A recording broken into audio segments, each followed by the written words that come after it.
if the dog does not do well in the area of potty training, it doesn't matter how beautiful the dog is, it doesn't matter how much you like its personality, that one little issue can become such a hassle.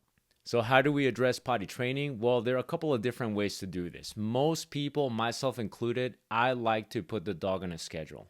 I firmly believe that animals, dogs, just like us, have the ability to hold it. And I firmly believe that that is the case, that I know they can hold it. I know they can hold it just like I can hold it.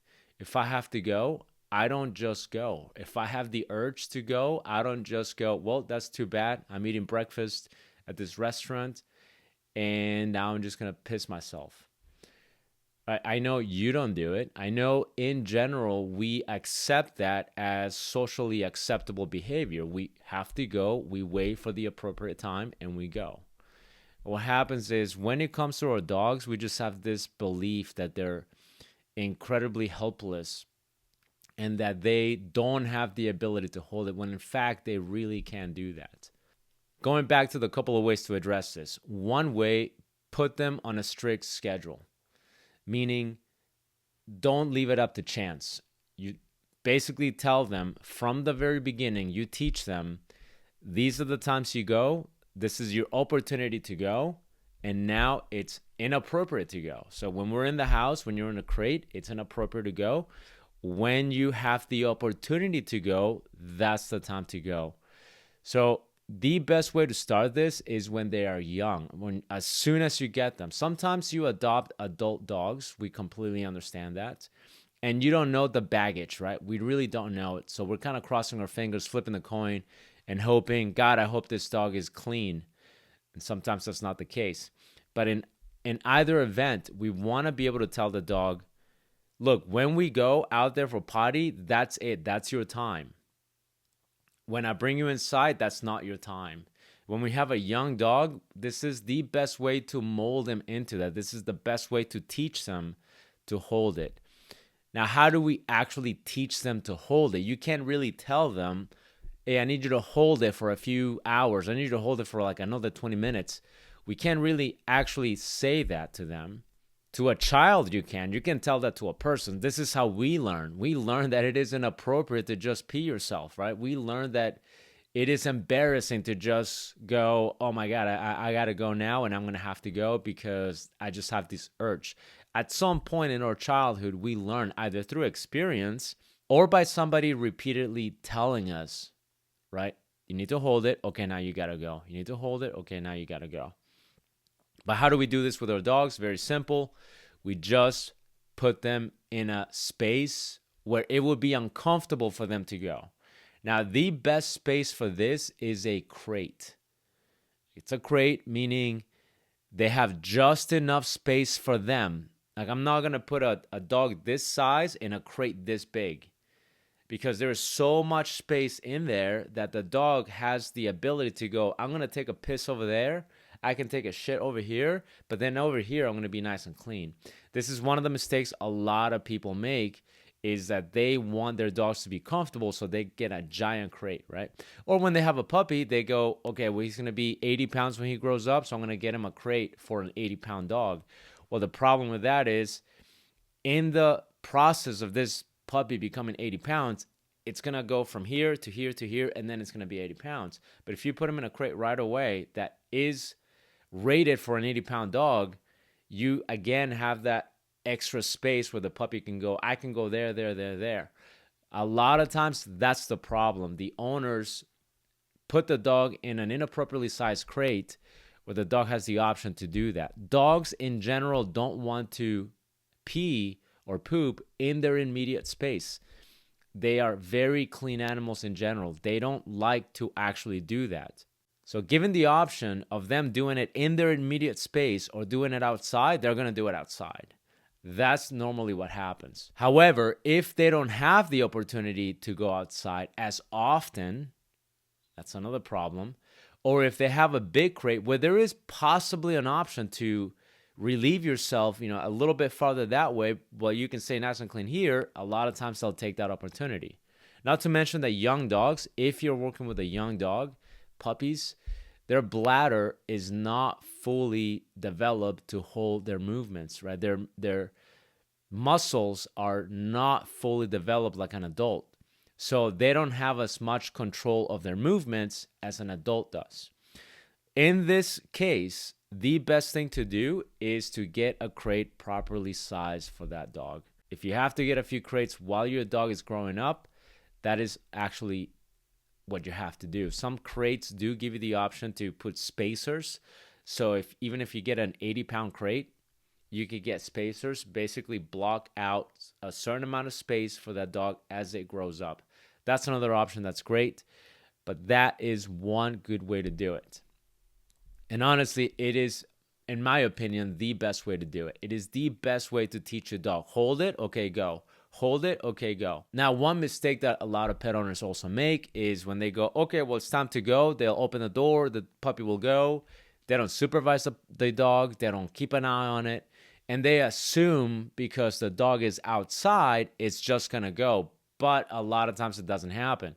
If you look at young dogs, their attention span is so short. It's just so all over the place that you'll notice even if they have to do something, they'll get distracted by other things. Even if they're hungry, they can easily get distracted by something else. Even if they really have to go, they'll get distracted by something else. This obviously depends on the temperament, the character of each animal, but in general, the young dogs are like that. So if you just take the puppy out and you go, hey, go ahead and go, and you don't watch it, you just give it full free run of your entire yard, they're gonna get distracted. They're going to go, that smells good, that smells good. I wonder what that is. And then the last thing in their mind is to go pee. And sometimes they will go and sometimes they won't.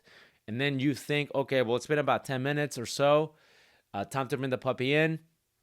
And then when you bring the puppy in, that's when the puppy goes, oh crap, I really had to go. And now they have an accident in your rug, in the crate, wherever, right?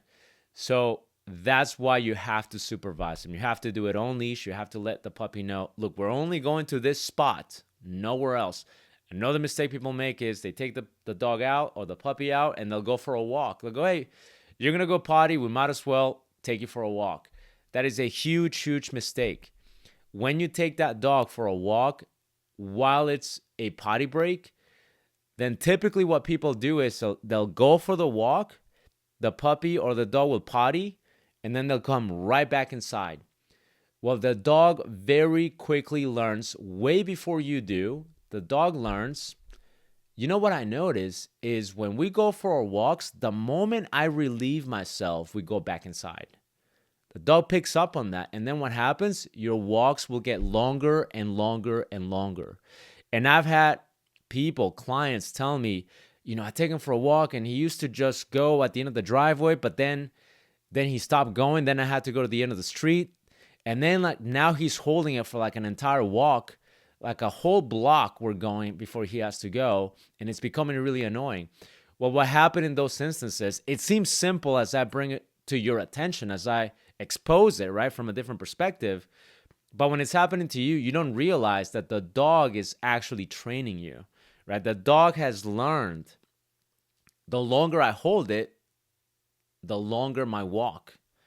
So if you're going to implement the walks with the potty breaks, the best option, the best way to do it is to have them go potty first, then go for the walk. Because then what happens is they learn the sooner I go potty, the sooner I relieve myself, the sooner we go for the walk.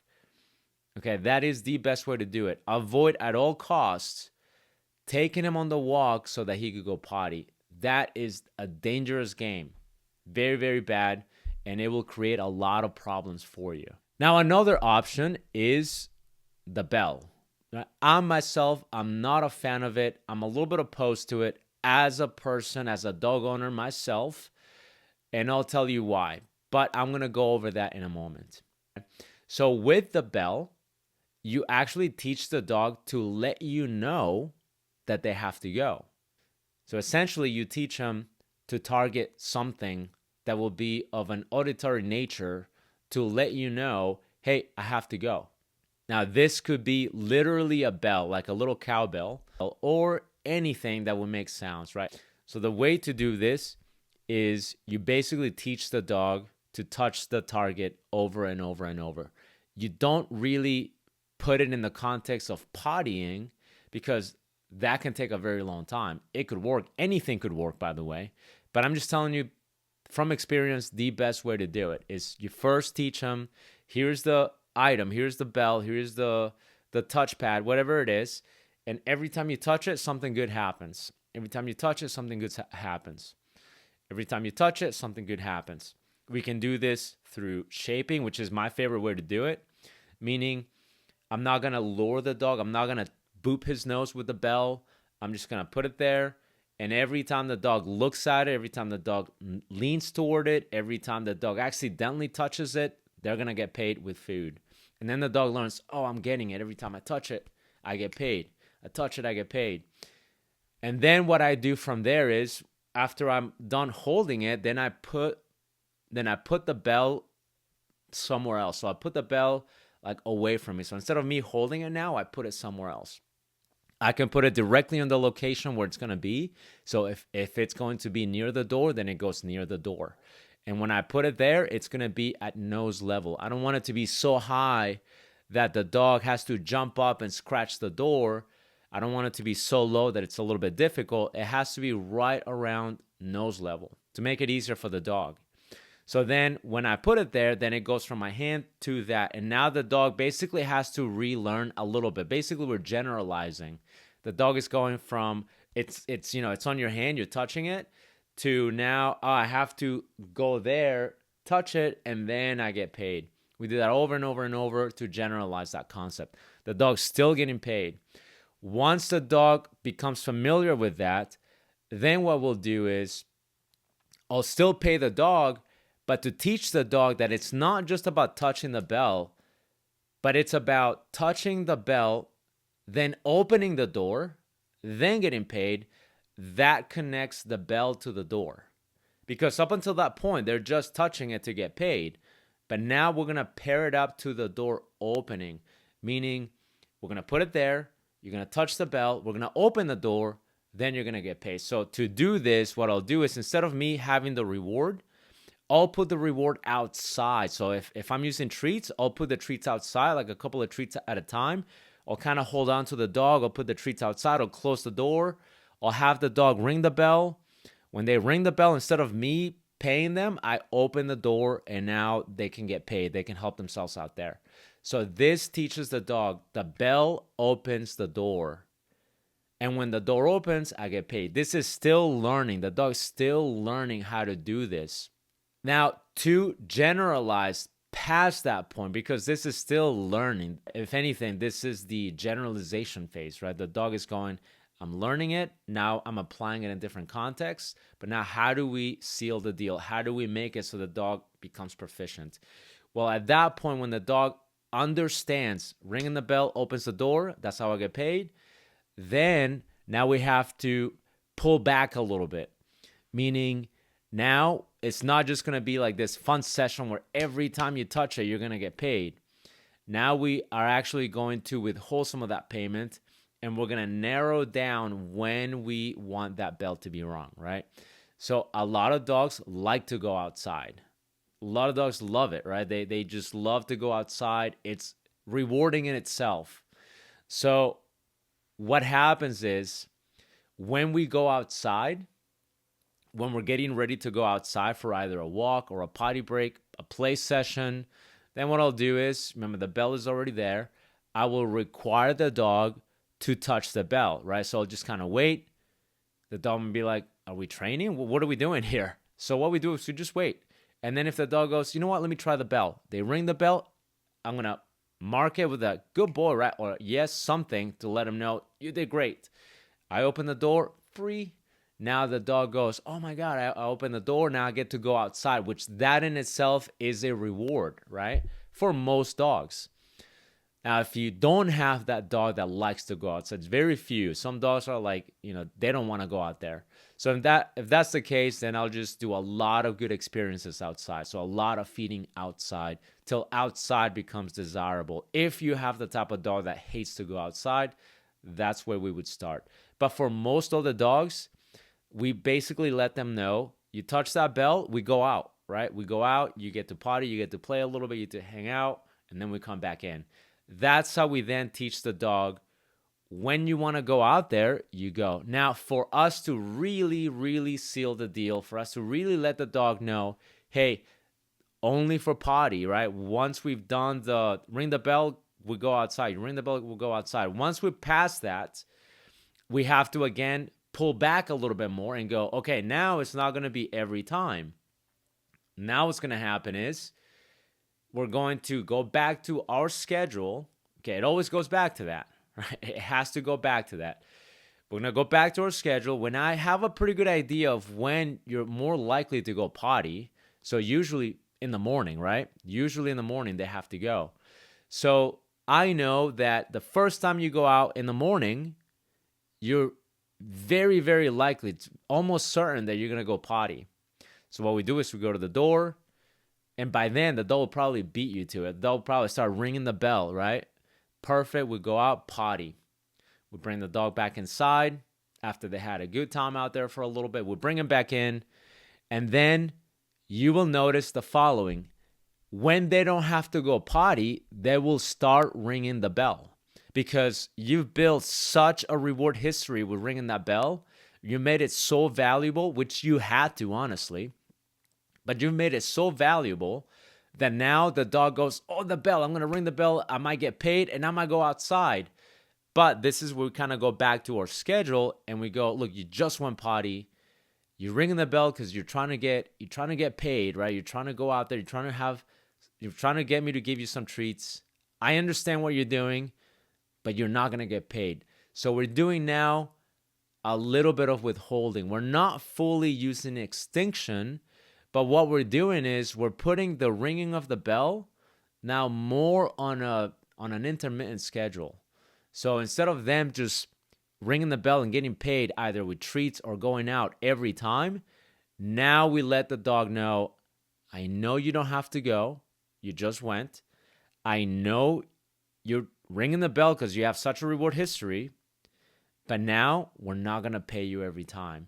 So the dog is going to go through that possible period of frustration and go, I don't get it. We've done this like hundreds, if not thousands of times. What's happening now? So what will happen is there will be a little bit of extinction, right? Where the dog will go, well, I guess I'm not ringing that bell anymore, right? A little bit of extinction will take place. But then when you go back to it's about time to go potty, come on, go ring the bell. Now you elicit that spontaneous recovery. When the dog will ring that bell, the dog will go out and get rewarded. And so the dog, again, might try, okay, I knew it worked. So it's going to ring, ring, ring, ring. And you go, we're not paying you for that. So essentially what you do is you now go to rewarding the bell on an intermittent schedule of reinforcement, right? So you basically let the dog know when you ring the bell, sometimes you're going to get paid. And that payment doesn't have to be food. At that point, we've transitioned the food reward to just going out there. Because if you don't do that, what will happen, and some people experience this, and this is the reason I personally am not a fan of the bell, is because what will happen with every dog, as they go through the process I just explained, they will start ringing. You're going to go through that period of they're just going to BS you around. They're going to be like, ding, ding, ding, ding, ding, ding, ding, ding, right? They're going to do that because of the reward history. So you have to inevitably kind of go through that period of, no, it's not every time. It's only at certain times, and those times are when you have to go potty. Then the dog makes that connection. But it is a process. The dog goes from, I get a lot of rewards every time I touch that bell. Then I get rewards when that bell is away from you and I still have to touch it and get paid. Then the reward is outside. So when I ring the bell, the door opens, the reward is out there.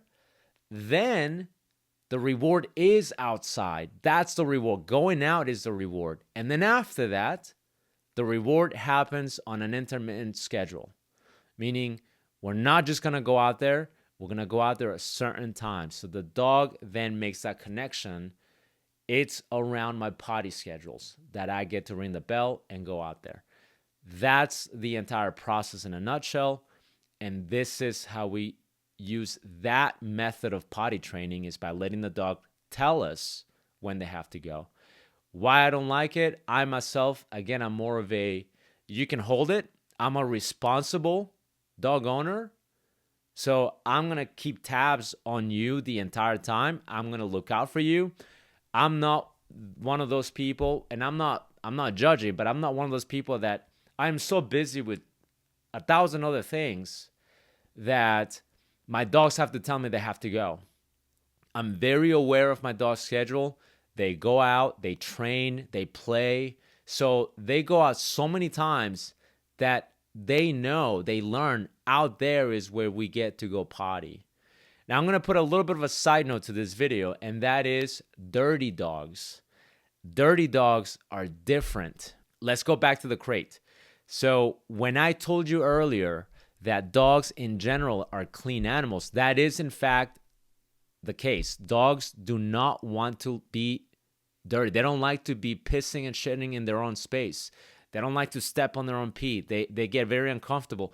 If you've ever seen a dog pee in its crate, that it's not normal for them to do it, you'll see that they'll pee and they're like very uncomfortable. They're way in the back of the crate, or they're just standing because they don't want to be near it, right? That's what happens.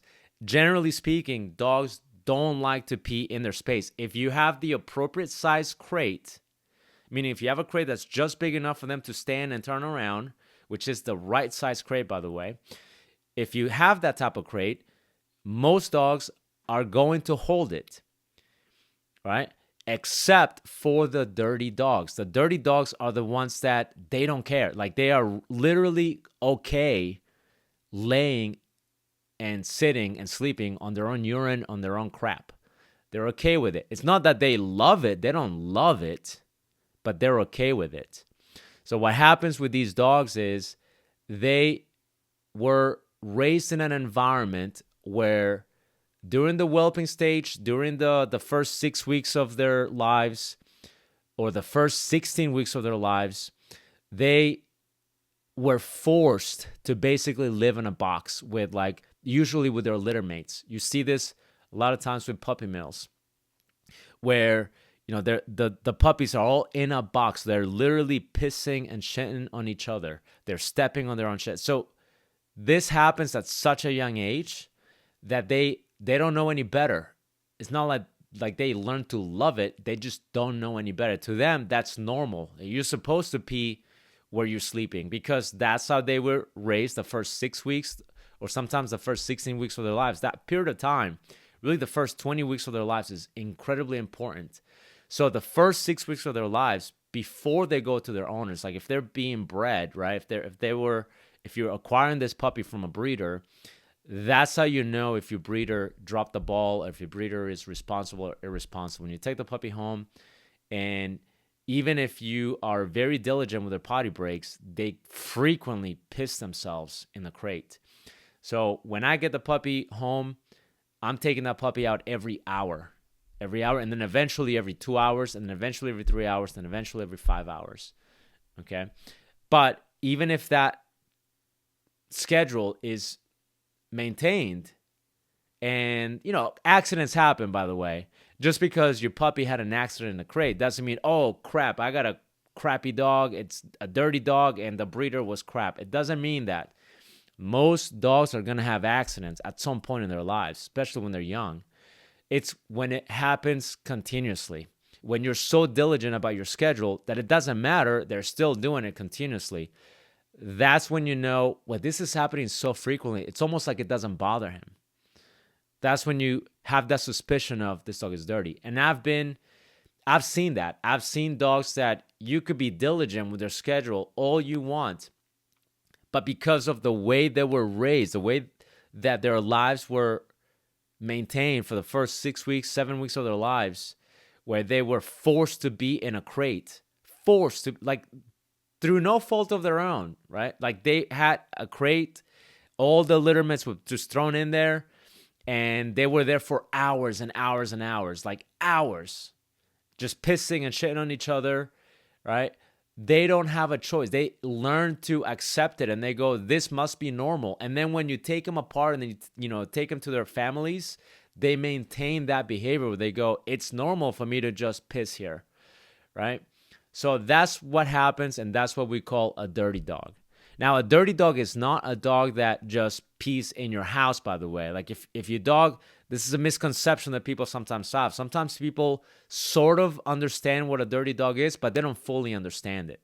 So they'll go, oh, the dog peed in the living room, he must be a dirty dog. No, that doesn't mean it's a dirty dog. That dog might be very clean. It just decided to piss in your living room. That's different, okay? Dirty dog only means when you put them in their space, will they pee and crap themselves, even if you're diligent with your schedule? If the answer is, yeah, they don't care, you very likely have a dirty dog. Another misconception is when you see the puppy out there and they see a dog pee somewhere or they see even poop and they rub themselves on it, people go, that's a dirty dog.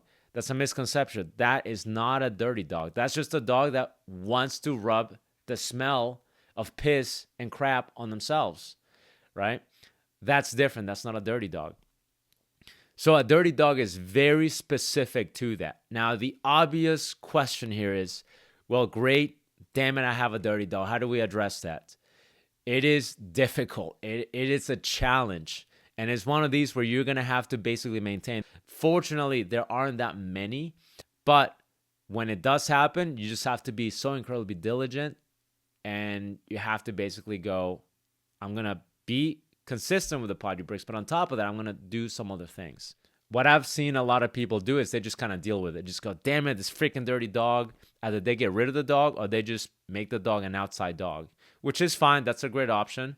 I personally like to address it, as much of a pain as it is. Now, another side note to the video in regards to dirty dogs. Your dog might be a very clean dog. Your breeder might have been an excellent breeder. But when you take that puppy home and you just shut that crate and that puppy spends most of the day in the crate where it's holding it as much as it can, but it can't possibly hold it any longer because you are neglecting the potty breaks. You're neglecting taking the puppy out. The puppy will have no choice but to go in their crates. They're going to be very uncomfortable, but what will happen is over time, that discomfort will go away. They will habituate to the discomfort. They will habituate to them pissing in their crates. That happens when pet owners are incredibly neglectful with the potty training, which most owners are not. Most people are actually pretty good about this. But occasionally, there are some people that I don't know why they get puppies. They think it's going to be easy. Then it turns out that it isn't. So the puppy spends most of the day in a crate. And obviously they don't have a choice. They can hold it as long as they can, but they'll eventually go. They'll be uncomfortable as hell. But over a period of time, they'll get less and less uncomfortable. And pretty soon, they become dirty dogs because the dog owner neglected that, not because of the breeder. So a lot of times it's caused by the breeder. In some instances, it's caused by the owners. And I've seen them both.